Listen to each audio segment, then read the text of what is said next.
I'm sorry, I'm a liar.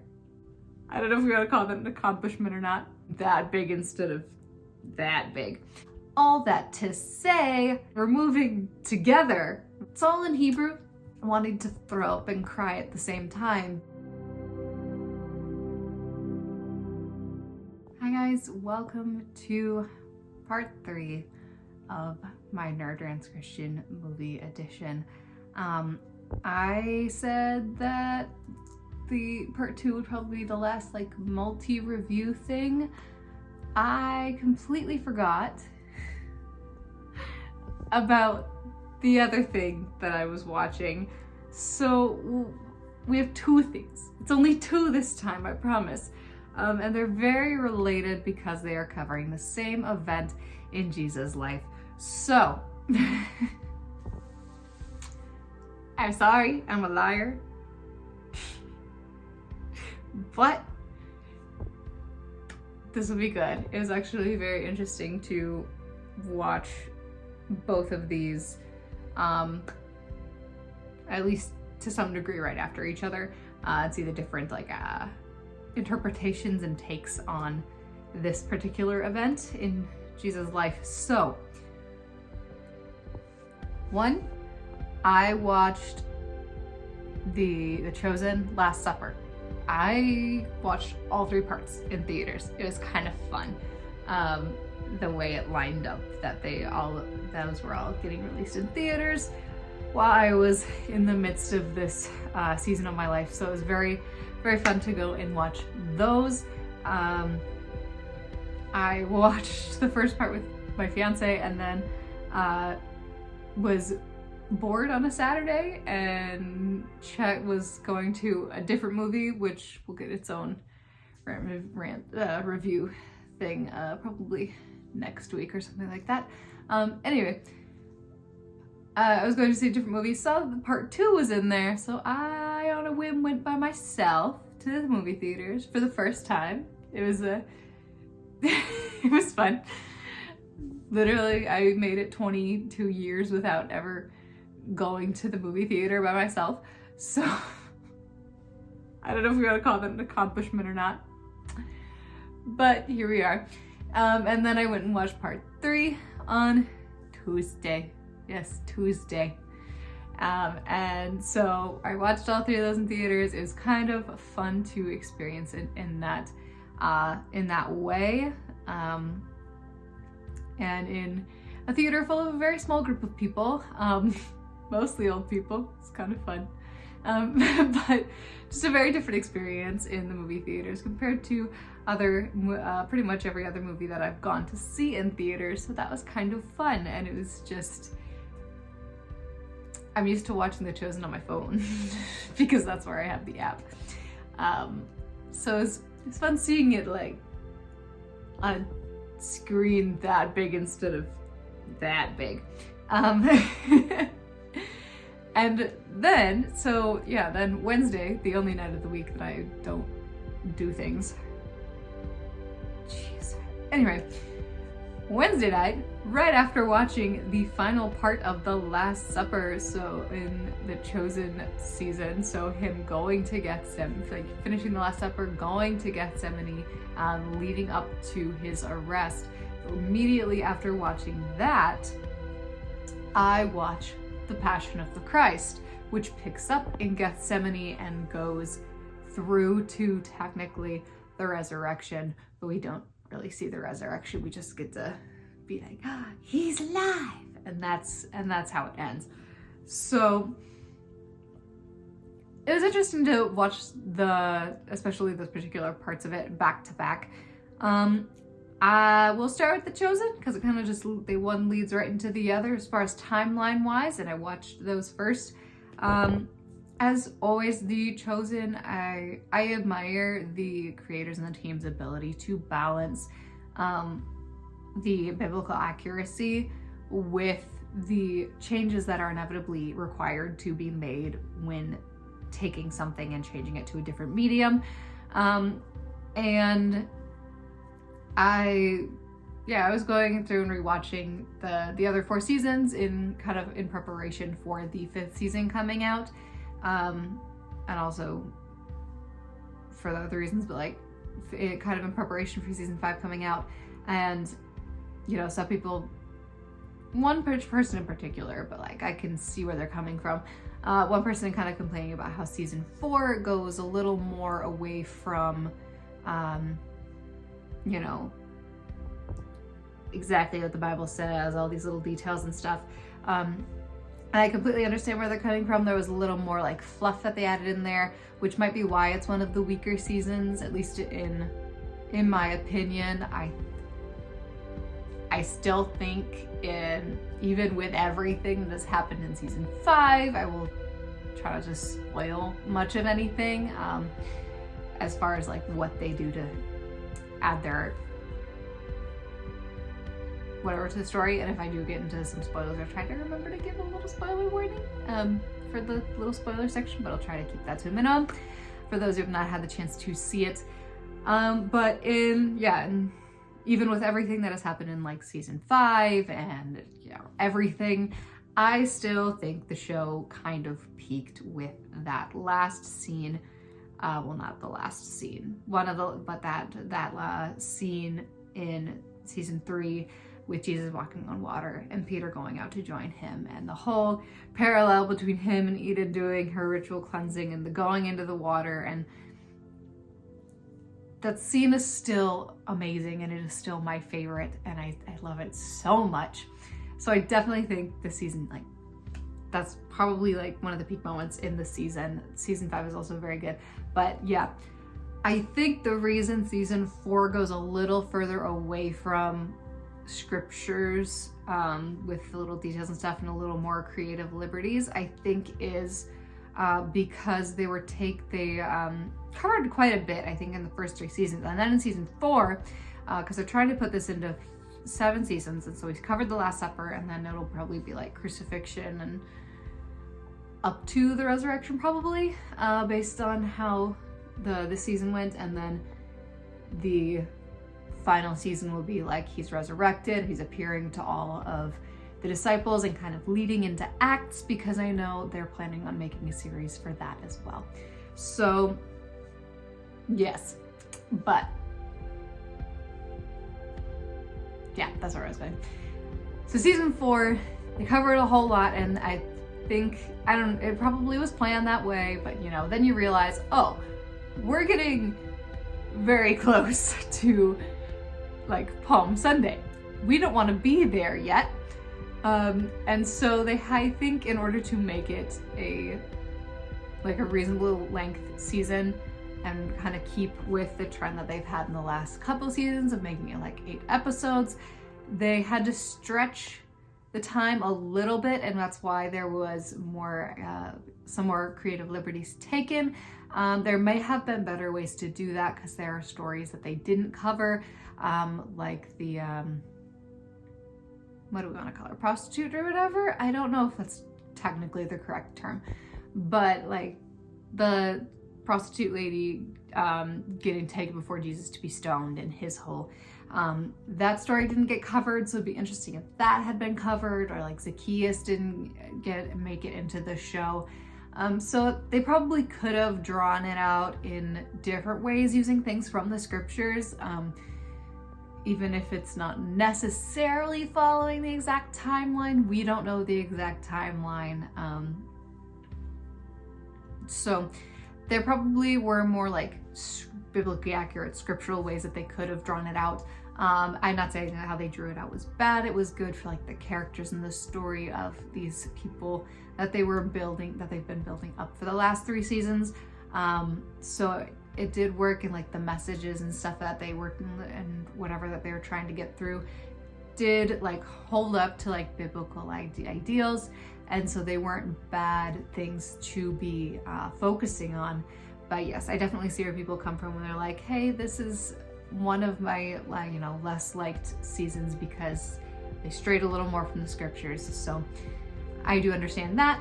All that to say, season 5 kind of gets us back into the nice balance between more heavily on the scriptural accuracy side of it, and a little less on the creative liberty side of it, and whatever creative liberties do take place, it's kind of easily extrapolated from the text that we have and works well with the story that's being told, and again are more minimal. So we definitely get back into that nice balance.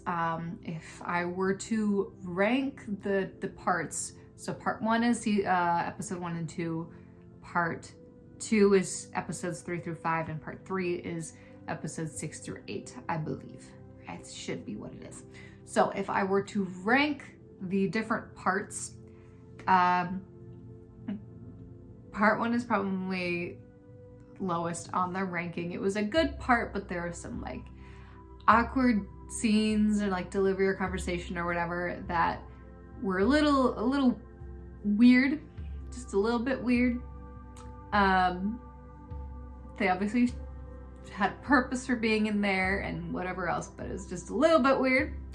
And then like the Hosanna scene and him entering, like that was just literally the sea of people, and that was very cool to see that how they entered the city. But yeah, compared to the last 2 parts, it was not quite up there. I'm not sure which part between 2 and 3 I prefer. They were both very well done, and just I love them both very much.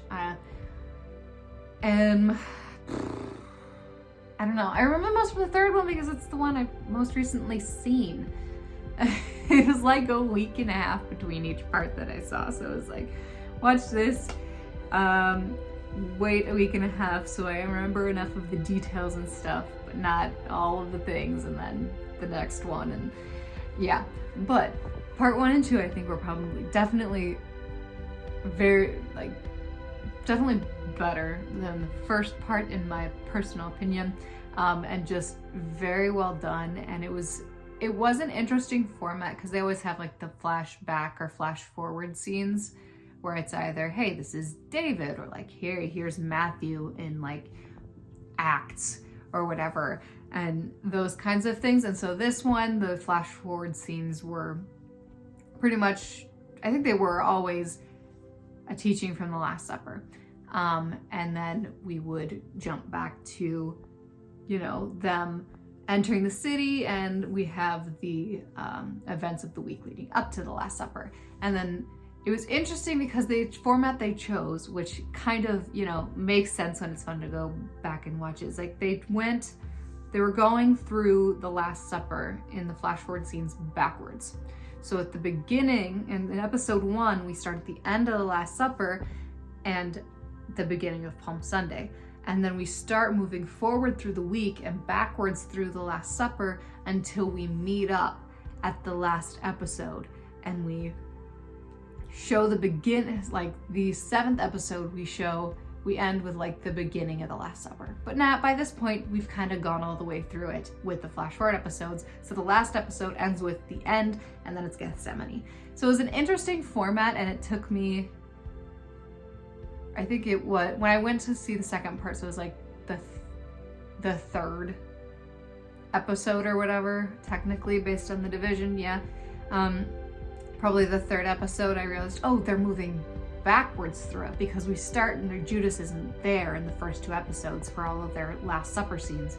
And then we get to the second part, and suddenly we open the episode and Judas is sitting there, and you go, oh, we're moving together with the 2 sides of the story that we're getting with the flashing between scenes. We're moving together. And so that was an interesting format. It'd be fun to see if anyone takes it once it's, kind of more released to, public or whatever. If someone takes all the Last Supper scenes and then flips them around to make them forward, it'd be interesting to see if anyone does that.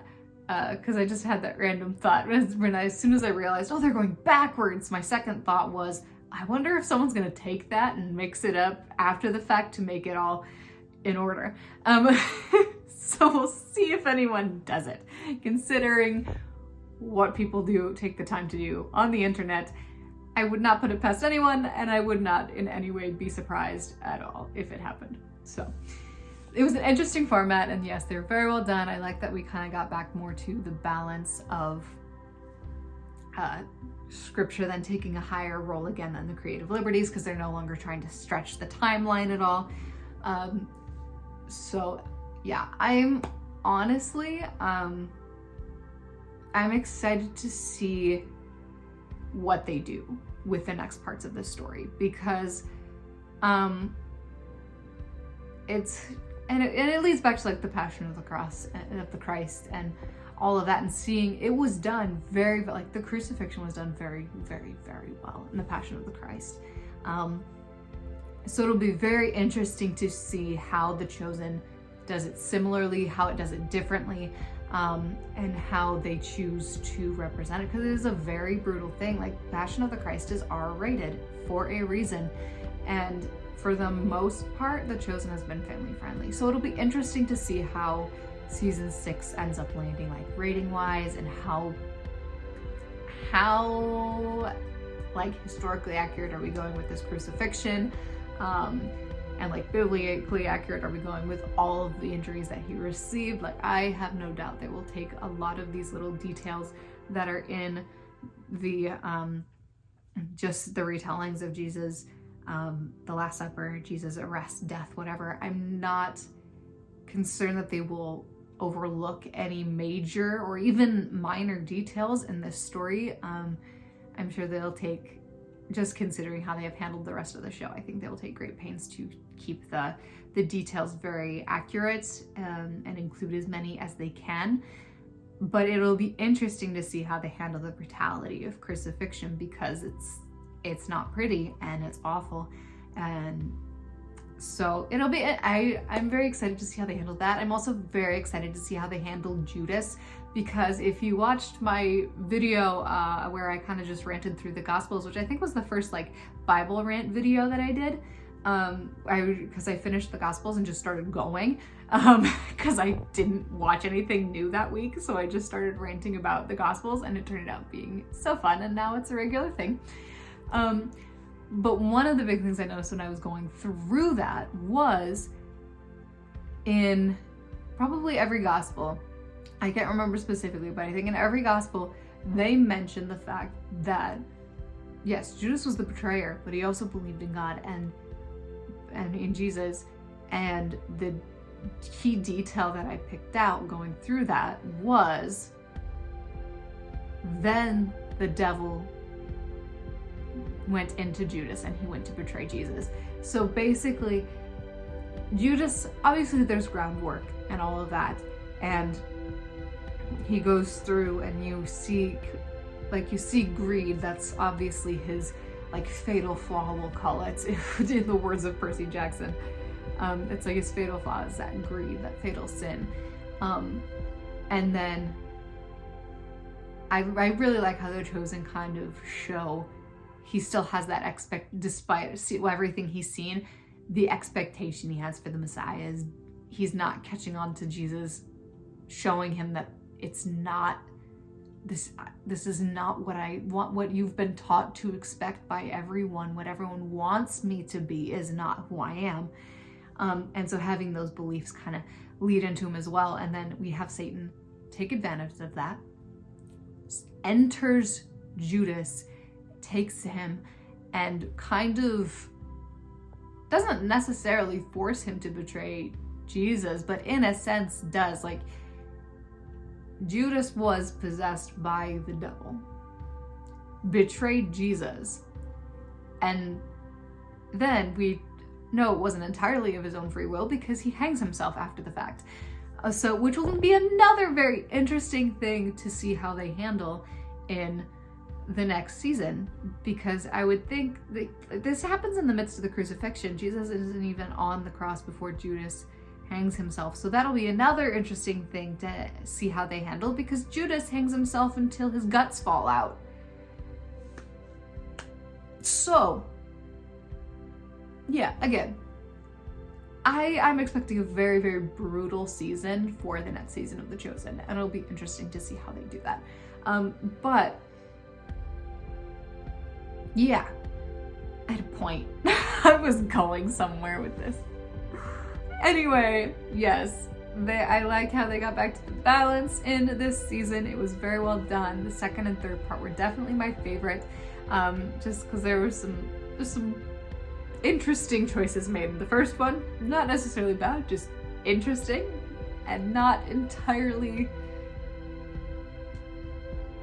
It sounds bad to say to my liking because, you know, I don't necessarily in my humanity like everything that Jesus did, but it was just like interesting choices. They weren't like biblically accurate, I guess. They were like this things they added in that seemed very odd and unnecessary. But there was really one main thing, and the rest was just like, I don't know. But the second and third part were definitely my favorite. Now I think I'm gonna do a couple little spoilers because I do have some cool imagery to talk about. Mostly from the third one because that's mostly what I remember. There'll be a couple things probably mentioned from the second part as well. But okay, spoiler warning. End of part 2, we get Nicodemus back, which is very fun because he disappears after season 1. Like, is it it's literally season 1 because it's when they finally leave Capernaum. Which I believe that is the end of season 1. So he disappears by the end of season 1 and he does not return until the middle of season 5. So that was fun. Nicodemus is a very cool character, and it's fun to see him wrestling with this belief he has that Jesus is the Messiah, and his duty to be like, but I need to make sure that I go down every avenue to make sure that I've exhausted every option to prove that he's wrong, and if I can't, he's the Messiah. And so him going through that and seeing kind of the aftermath of what he has been, the mindset he has been living in since he chose not to go follow Jesus out of Capernaum. So he's a very interesting character, and it's fun to see him again and how he's, the state of mind he is in, where he's fully convinced that Jesus is the Messiah, but he is not necessarily afraid of the Sanhedrin, but literally afraid of making things worse for Jesus, but also convinced that he can't do anything in the Sanhedrin because it takes too long. And then we have Joseph, who went to the Sanhedrin in order to help Jesus, coming in and trying to convince him, no, we need to do what we can. If we don't do anything now, when are we going to do it? He is in more danger than we need to do something. And so, yes, those are both very interesting characters to see their dynamic and how they're like desperately want to follow Jesus, but still believe in the duty that they have as members of the Sanhedrin and as Pharisees. And so it's a very interesting characters to explore. So it was fun having Nicodemus back. And also in the second part, we have an episode open with one of their prayers from. I'm not an expert in Jewish culture. I am assuming that they are staying fairly true to Jewish culture as far as the prayers and stuff. But one of the prayers, where it's going, if you had, and because obviously talking about Jesus, like if you hadn't done this thing, but if you had done this thing but not this thing, which was greater, that he did do, like if you had said like the frogs but you hadn't killed the firstborn, it would have been enough. And going through everything up to, I don't remember what they go up to, but they just keep going. If you'd done this but you hadn't done this, it would have been enough. And it just cementing in this, it's a very cool little prayer where it's just recounting, you did this in our lives, but if you hadn't, you still would have been enough. And then, so that's a very cool scene, and I really like how that prayer goes, and it's a very fun, not fun, but like very cool imagery to have, and like reminder to have, just going through everything Jesus did, everything God did for people, did for you, and then going, but if you didn't, you are still enough. And so that was a very cool prayer. And then at the end of that episode, we have obviously Jesus goes, I don't want the women around for what's about to happen.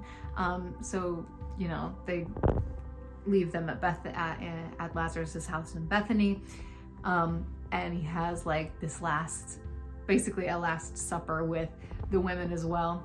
And they're sitting and he's eating with them, and they do a similar version of this prayer, except they are stating what he did personally in their lives in the 3 years that he has been there, what Jesus did in their personal lives, not just for their people, because the original prayer is, you did this for our people, generations ago.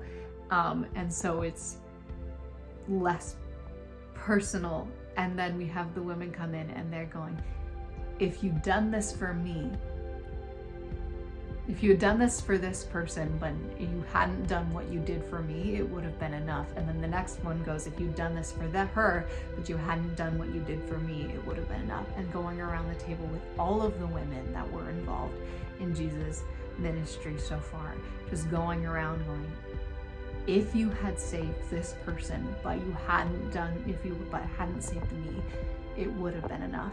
And it's very cool to see them take this thing that is cool in itself, for just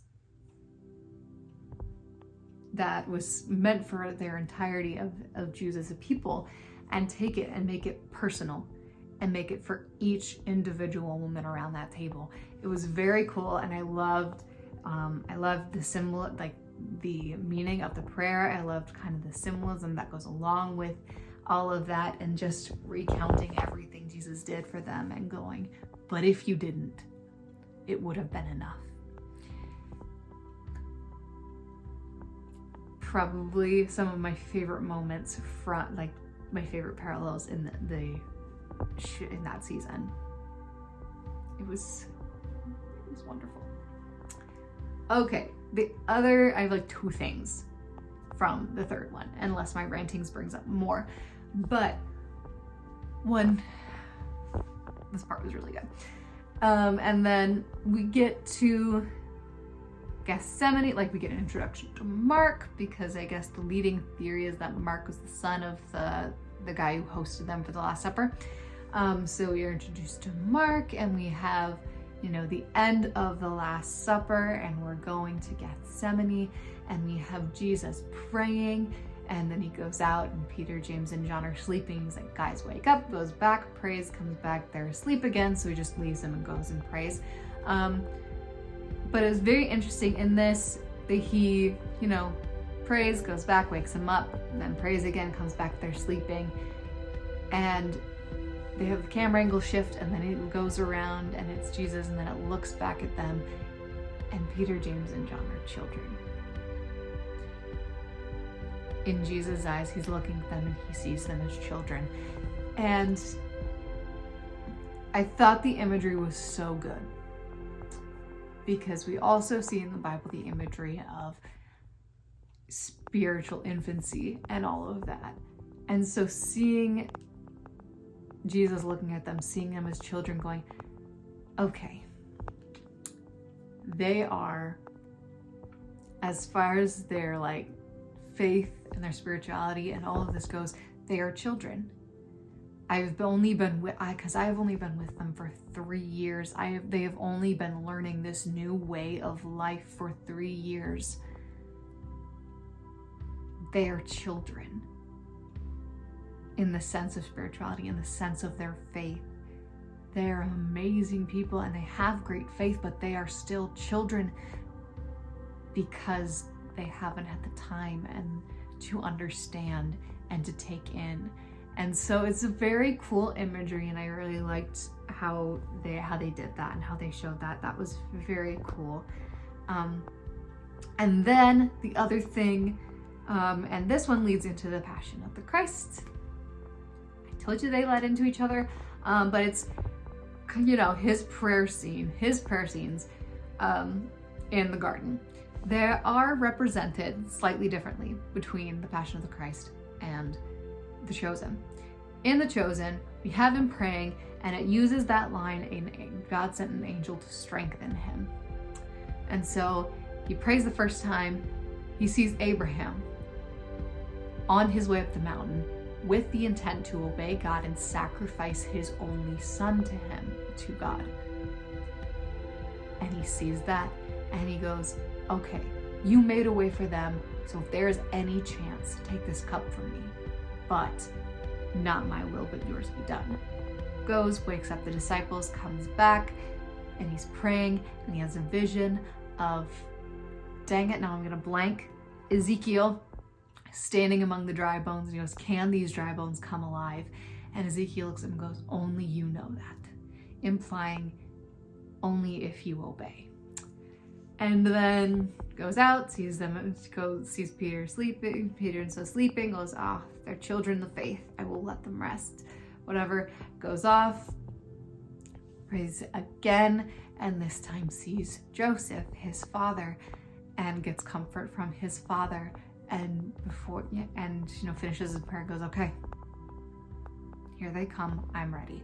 And they go out, and we have the whole betrayal scene, which one, also note, showing all of the disciples' emotions and all of that on point for the betrayal, and just watching him walk out of the temple guard going, what the heck are you doing?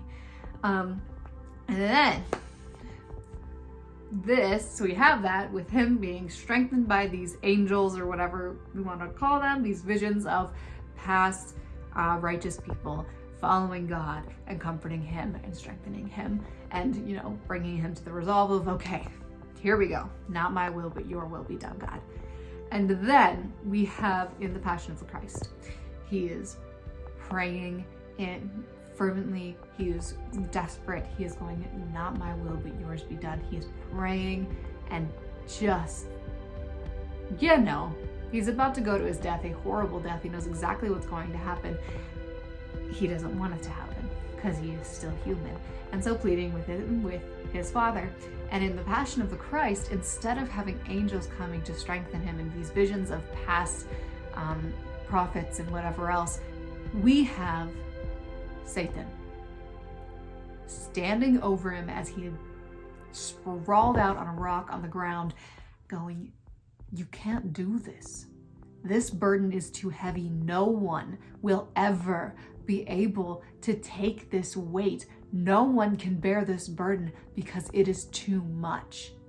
And so instead of having these angels coming to strengthen him and seeing those visions of that, we get to watch Jesus as he lays on the ground in desperation and in just all of the emotions that he has basically been holding back because he knows what's going to happen from the beginning of his ministry. So all of these emotions that he has been pushing off and being like, it's not my time, it's not time for this yet, it's not time for this yet, are hitting him like an anvil on his heart. And so all of this is on display, and he is sprawled out on the ground going, if there is any other way, take this cup from me, but not my will but yours be done. And so he's laying there, and we're leading up to the not your will but my will but yours be done, and Satan's whispering in his ear, just going, you can't, no one can. And so we have the imagery of, so Satan's standing there trying to tempt him out of this, and this imagery of a snake comes out of his robe and goes up to Jesus and is just going up to his ear and hissing in his ear and showing that that parallel to Adam and Eve listening to the serpent. And we end with Jesus standing and stomping on the snake's head to go, no, I refuse to give in to this temptation. Not my will, but the Father's will be done. And kills the snake, and then goes out to see his betrayers.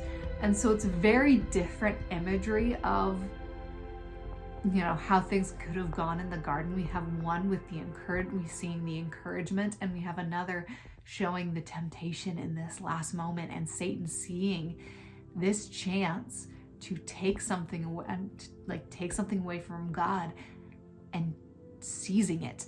And I think both are entirely possible. These could have been happening at the same time. We could have had Jesus on the ground, Satan's whispering in his ear going, you can't, you're not enough, no one will ever be able to take this burden. And then him seeing these visions, these angels strengthening him, seeing these visions of past prophets and whatever else, and being strengthened by that because, God strengthened him, and going, no, and going out. But it's very interesting to see the two different ways that this was portrayed in The Chosen versus The Passion of the Christ. So it was very interesting to see, and it's something that I probably noticed mostly because I watched part 3 of Last Supper right before I watched The Passion. So it was very interesting to see the duality of that, and they were both very good representations of how this could have gone. But it was, again, just very interesting to see how that went. And with that, we lead into The Passion of the Christ. I have watched this before. I think I watched it the first time like a year. I think it was it probably would have been 2 years ago. Because it was like turned like 18, 19. And my mom went, hey, have you seen this before? And I went, no. She's like, cool, let's watch it. And obviously, R-rated movie for good reason. But yeah, like I said, it is so good at portraying the brutality and the cruelty of the Romans in execution and punishment, in crucifixion. It's insane. And watching The Passion of the Christ may become a yearly or bi-yearly, I think that's the right word. It might become a yearly tradition to watch it just around the time of Good Friday, because I don't want to overwatch it and be like more dulled to like the brutality of it. But it's good. It's a very good reminder of everything that Jesus went through, even leading up to being nailed to a cross and hung up to suffocate slowly while everyone watched. But it's all in Hebrew, so you get to read subtitles while you watch. Us anime watchers are very good about this, at this, but it's, I watched it Wednesday night, and it's a 2-hour-long movie, so I finished it around when I, go to bed, and I spent the rest of my evening in complete silence. I did not say anything. I did not listen to any kind of music as I got ready for bed. Nothing. I sat through the entirety of the credits, just listening to like the instrumentals going on in the background, and I got ready for bed and I went to bed. I sat down and I kind of just like journaled in my devotional for the night a little bit, and then I just went to bed, and I was in silence for the rest of the evening because it's such a heavy reminder of everything that happened to Jesus on that cross. And it's not pretty. It is anything but. It is horrible, and it's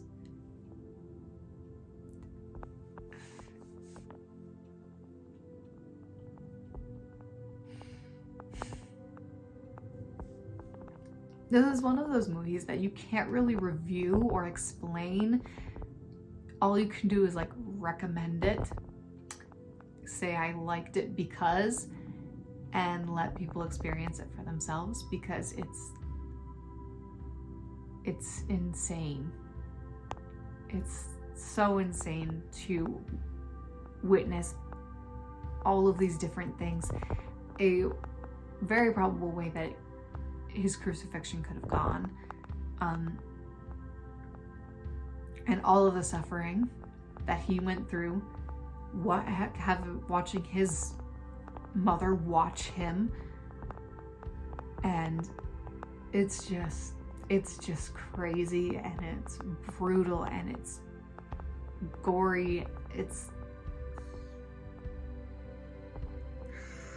I legitimately don't think I have coherent sentences to go along with this movie. It's more just words and feelings that, again, I cannot fully express in words because I was just sitting there in,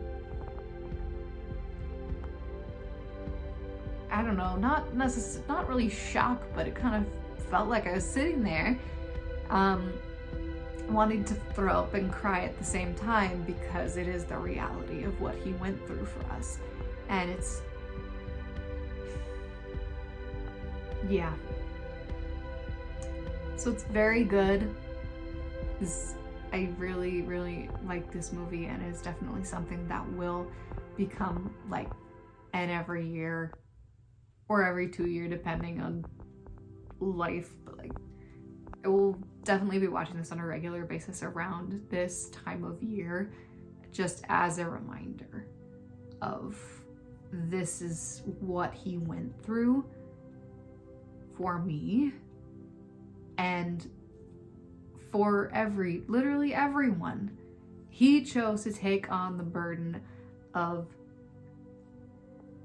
1,000 generations of people from the beginning of time into the end of time. Everything sin we have ever committed, he chose to take on the wrath, God's punishment, and God's justice for himself, for every person that existed, that did exist, and that will exist.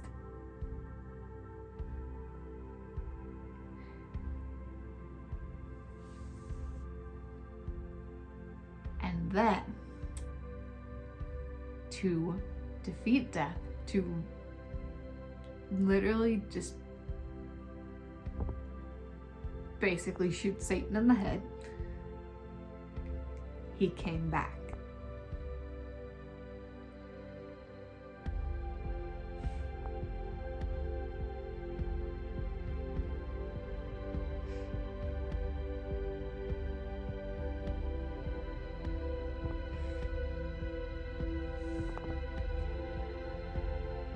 Yeah, I will leave it at that.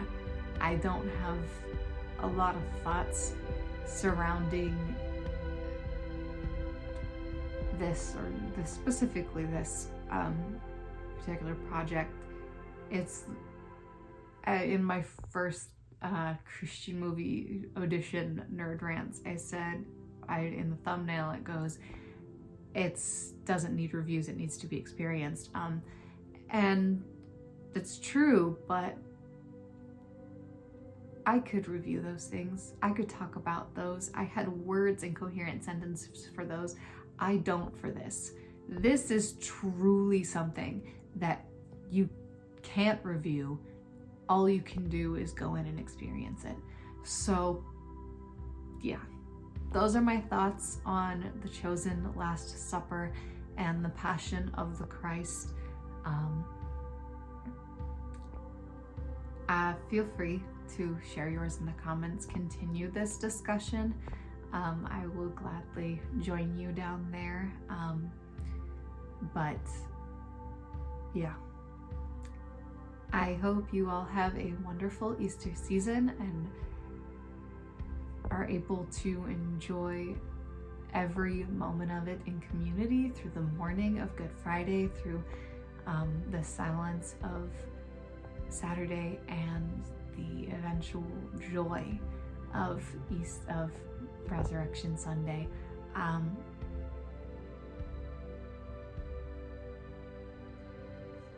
Yeah, I post videos on this channel at this point until further notice on Saturdays, and I post videos on my audiobook channel on Thursdays. Yeah, continue the discussion in the comments. I would love to join you. If you need prayer, I would love to pray for you as well. If you want to drop any prayer requests you have as well, or praises or anything, I would love to mourn, I would love to rejoice, and I would love to pray and just to experience life and share how Jesus has worked in our lives with all of you. I hope you've enjoyed this Lent season of very faith-based videos. I will hope to continue this trend at least a little bit going forward, and involve the faith aspect of my life more into this channel and share more of what I'm finding in the scriptures and in nature and in itself, and just share more of those experiences. So yeah, thank you all for your support, especially through this season where I stopped doing the things that a lot of people probably would prefer that I do on this channel. Yeah, I'll see you all next time.